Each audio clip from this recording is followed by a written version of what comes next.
வணக்கம். இன்றையிலிருந்து ஒரு புது விதமான முயற்சி எடுத்திருக்கிறேன். அரசியலை பற்றி பேசப்போம். தினசரி நடக்கிற அரசியலை பற்றி ஒரு ஆலோசனை, அவ்வளோதான். அதை நீங்கள் ஏற்றுக்கணும் ஏற்றுக்காததோ அது உங்களுடைய விருப்பம். என்னுடைய கருத்து சொல்கிறேன். இன்றைக்கி நடக்கிற அரசியல், நாளைக்கு நடக்கிற அரசியல், நாளைக்கு நடக்கிற அரசியல், இதை பற்றி ஒவ்வொரு கருத்து, அவ்வளோதான். என்னுடைய கருத்து, சொந்த கருத்தை சொல்கிறேன். அதை எந்த அளவுக்கு ஏற்றுக்கணுமோ ஏற்றுக்காது, அது உங்களுக்கு விருப்பம். அதாவது நாளைக்கு சித்திரை முதல் நாள் வாழ்த்துக்கள், அது முதல்ல நான் சொல்லியிருக்கேன். ஏன் தமிழ் புத்தாண்டு இன்னும் சொல்லக்கூடாதா அப்படின்னு நீங்கள் கேட்பீங்க. உண்மைதான், தமிழ் புத்தாண்டு நாளைக்கு கிடையாது, சித்திரை முதல் நாள் தான் நாளைக்கு. ஏன் தமிழ் புத்தாண்டு கிடையாதுன்னு நான் சொல்கிறேன்னா, நான் பெரியார் கட்சிக்காரன் கிடையாது. அது கையில் பெருமாள் முதல் போட்டுக்கிறேன். நான் ஆன்மீகவாதி. ஆனால் தமிழ் புத்தாண்டு நாளைக்கு கிடையாது. ஏன் கிடையாதுங்க? தமிழ் புத்தாண்டுன்றது ஒவ்வொரு ஆண்டு கணக்கும். உதாரணமாக இப்போ நம்ம ஆங்கில ஆண்டு கணக்கை பார்த்திங்கன்னா 2025. இப்போ இதனுடைய கணக்கில் பார்த்திங்கன்னா 1947 நமக்கு சுதந்திரம் கிடைச்சி.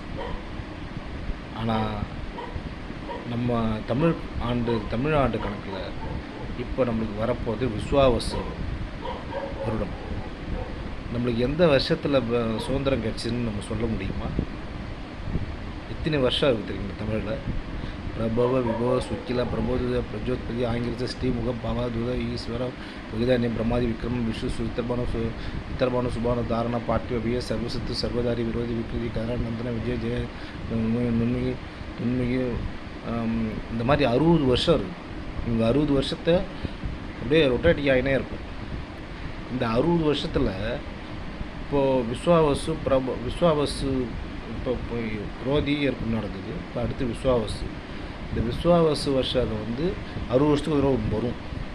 ஆனால் இப்போ சுதந்திரம் கிடைச்சிது, அது எந்த வருஷத்தில் நமக்கு எப்படி தெரியும்? ஆனால் நம்ம இங்கிலீஷ் வருஷத்தில் 1947 சுதந்திரம் கிடைச்சி நம்ம கரெக்டாக சொல்லுவோம். ஆனால் தமிழ் வருஷத்தில் நம்ம சொல்ல முடியாது. அது பிரபோவில் வந்திருக்கலாம், விபோவில் வந்திருக்கலாம், குரோதியில் வந்திருக்கலாம். அது அந்த வருஷம் பஞ்சாங்கத்தை எடுத்து பார்த்தா தான் தெரியும், டக்குன்னு எடுத்து சொல்ல முடியாது. ஆனால் அந்த மாதிரி வரக்கூடாதுன்றதுக்காக அந்த காலத்தில் நம்ம தமிழ் பெரியோர்கள் யார் திருவி கல்யாண சுந்தரர், அவர் திமுக கிடையாது, அவர் திருவி கல்யாண சுந்தரர் காங்கிரஸ்காரர். மறைமலடிகள், அவர் ஒரு தமிழ் பேராசிரியர், கல்லூரத்தில் வாத்தியார். அவர் அப்புறம் கியாபே விஸ்வநாதன், அவர் ஒரு வாத்தியார், அவரும் ஒரு தமிழ் பேராசிரியர். இவங்கெல்லாம் ஒரு மாநாடு மாதிரி போட்டு, தமிழ் அரசியல் கலப்பல்லாத ஒரு மாநாடு போட்டு, அந்த மாநாட்டில் அறிவித்தாங்க. என்ன அறிவித்தாங்க? தை 1 தான் தமிழ் புத்தாண்டு அப்படின்னு. ஏன் தை 1 தமிழ் புத்தாண்டுன்னு அறிவித்தாங்க? தை 1 தை மாதம் திருவள்ளுவர் பிறந்த தினம் 1. அதாவது இப்போ நம்ம 2025ன்னு சொல்கிறோம் ஆங்கில புத்தாண்டில். அது எதை குறிப்பிடுதுன்னா, இயேசு பிறந்ததை கணக்கு பண்ணி சொல்கிறாங்க. 2025 வருஷம் ஆகுது இயேசு பிறந்து. நம்ம அதை வச்சு தான் இப்போ என்ன பண்ணுறோம், 1945 சுதந்திரம் கிடச்சிது, 47 சுதந்திரம் கிடச்சிது, 48 காந்தி சுட்டு கொலை பண்ணார் அப்படின்னு நம்ம சொல்கிறோம்.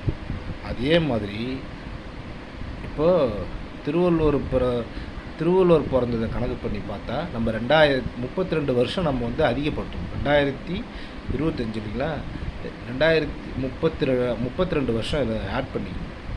அப்போ இவ்வளோ வருது பாருங்கள். 2000 கிட்டத்தட்ட 50 55 57 வருஷம், 2057 வருஷத்தில் நம்ம இருக்கிறோம்.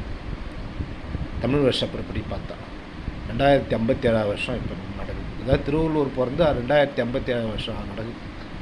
ஆக மொத்தத்தில் நமக்கு ஒரு காலம் வந்துருச்சு பார்த்திங்களா. அதுதான் தை 1. அதுக்காக தான் தை 1 தமிழ் புத்தாண்டுன்னு சொல்கிறோம். அதுக்காக நாளைக்கு கொண்டாட வேணும்னு சொல்லுது. சித்திரை 1 நாங்கள் கொண்டாடுங்க. நம்ம கொண்டாடுறதுக்கு நமக்கு வாய்ப்பாக இல்லை, பல விதத்தில் கொண்டாடலாம். சித்திரை 1 நம்ம வரவேற்கலாம், சித்திரை மகளை வரவேற்கலாம், அது ஒன்றும் தப்பு கிடையாது. ஆனால் தமிழ் புத்தாண்டுன்னு நம்ம சொல்லக்கூடாது அப்படின்னு தான் சொல்லுவோம். அது வந்து சா தமிழறிந்த சான்றோர்கள் சொல்லியிருக்கிறாங்க. இது அரசியல்லாம் கிடையாது. இது எல்லாருக்குமே பொதுவா நம்ம தமிழர்களுக்குன்னு ஒரு ஒரு நாட்காட்டியும் வந்து ரெடி பண்ணிக்கிறாங்க.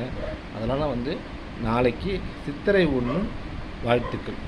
தொடர்ந்து இந்த மாதிரி பல அரசியல் செய்திகளை நான் அவ்வப்போது சொல்லுவேன். இது நீங்கள் ஏற்றுக்கிறது உங்களுடைய விருப்பத்தை பொறுத்து.